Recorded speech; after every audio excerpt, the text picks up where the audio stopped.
Hey everybody, it's Henry with the Film Buds podcast. Please make sure to rate, review, and subscribe to the show. And if you're listening to this on YouTube, please let us know your thoughts in the comments. Thanks. 91. Let's get to Knock at the Cabin. This one came out in, I think, spring or so of 2023, and it's now available on Amazon Prime to stream. It's directed by M. Night Shyamalan, co-written as well.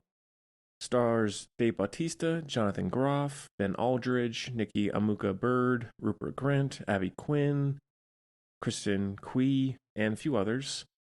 And the synopsis is: while vacationing, a girl and her parents are taken hostage by armed strangers who demand that the family make a choice to avert the apocalypse.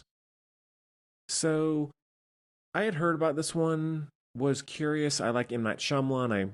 He's definitely an auteur, so I will watch whatever he does, and I've seen everything he's done up to this point.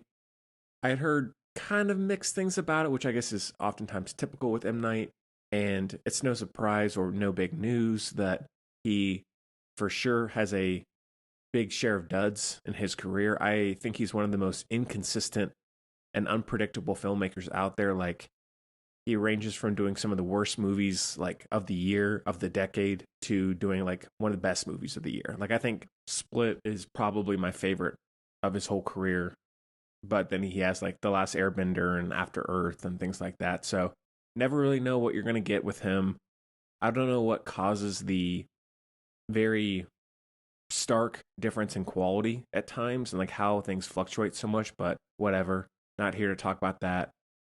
And I think I guess I delayed getting around to this one because I feel like I had to be in the right mood. M. Night Shyamalan's movies are so strange and tonally weird that I really have to be in the right mindset to get into them.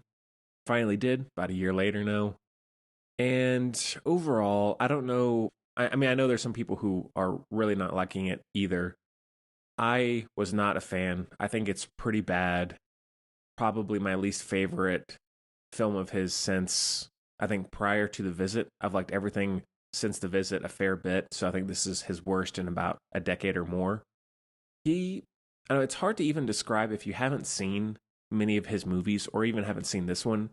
It's hard to really describe why his movies are so odd, but there's just something so strange about his storytelling, how characters talk to each other, the like overall tone, the humor. Like, it's just so weird.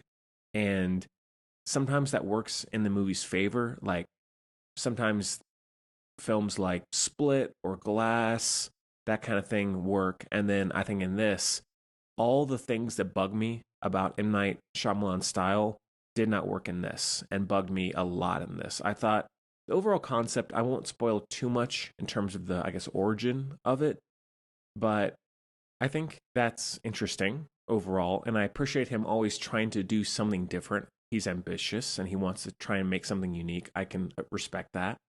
And I think the overall idea, at least what I got from it, of fanaticism of people, especially dealing in religion or politics or whatever else it might be, like cults, and them saying, all right, this scripture is what's going to happen, or it has happened. If we don't do this, everything's going to be over, or, my family's going to die, or, any kind of very fanatical belief when it comes to that sort of situation. And sadly, we are in an age where that's all the more prevalent and people are able to gather in numbers, especially via social media and the internet and all that. So I can respect that he's trying to make a point on modern culture and perspectives, but it still just did not work for me really at all. I thought the dialogue was terrible. I think that there's this very overly proper way of talking, especially in Dave Bautista's group, that comes across so tonally off. And I can never tell, all right, are we supposed to be seeing this as scary? Is this darkly funny? Are we supposed to be caring about these people, like emotional drama sort of thing, like a genre or style?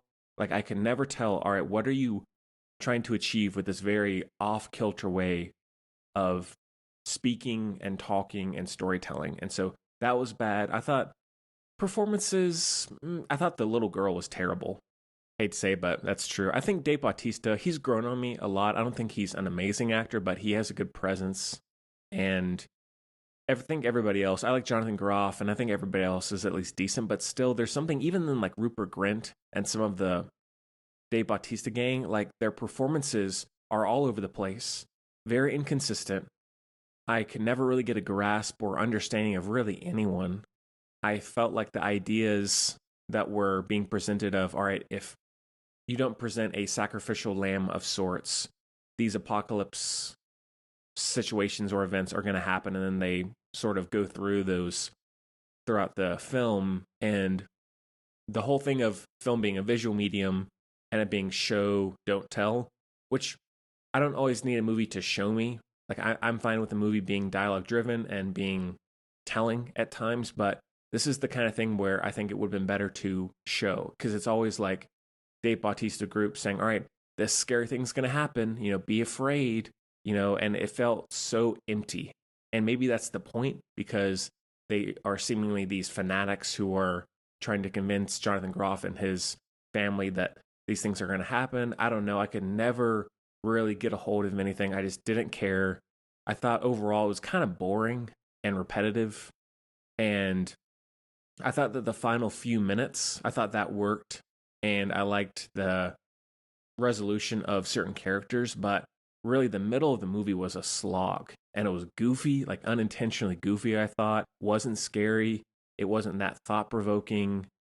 And I felt like I could kind of tell the ending the moment it started. It felt dragged out. So, sadly, not a fan. Very disappointed. Wanted to love it. Want to love every M. Night Shyamalan movie. And maybe it's one that will grow on me over time. I know I say that a lot, but again, I want to like these movies, especially since he is trying to do something different. So let me know what you think in the comments, whether you liked it or didn't like it, or whatever you think of M. Night. Let me know if you're listening to this on YouTube and you can comment. Please let me know. So that one is a 2 out of 5.